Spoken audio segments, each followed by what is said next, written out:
Bon, ma série Mania c'est terminé, il est temps pour moi de partager mes coups de cœur avec vous.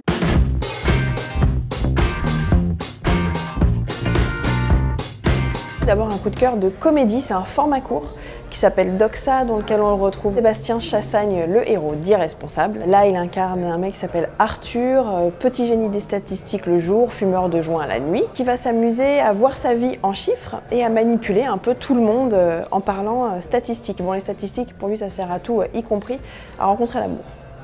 Mon coup de cœur en série dramatique, c'est une série israélienne. Cette fois, c'est Autonomie. On découvre une Israël scindée en deux, Tel Aviv d'un côté qui est devenu un état séculaire, et Jérusalem qui est devenu complètement orthodoxe. Au centre de ces deux côtés divisés, on a un bébé qui a été placé dans la mauvaise famille à sa naissance. Cela va créer évidemment des tensions. Chacune des deux parties d'Israël va vouloir garder l'enfant. Et on va voir comment non seulement cet enfant devient un outil politique, mais également évidemment un déclencheur d'émotions et un déclencheur de tensions. C'est très beau, c'est très bien écrit, très bien joué. On n'en a vu que 2. Moi j'ai vraiment hâte de la voir et même de la finir en fait. Puis mon moment un peu doudou du festival, c'était la rencontre avec Patrick Duffy qui venait fêter les 40 ans de Dallas. C'est pas de Dallas dont on a parlé nous avec Patrick Duffy, c'est de sa double carrière parce qu'il n'est pas qu'acteur, il est aussi réalisateur et il est aussi bouddhiste. Du coup c'est quand même quelqu'un d'hyper zen, d'hyper sympa. Je pense qu'on a passé le moment le plus chouette du festival avec lui. D'ailleurs il m'a donné envie d'aller méditer.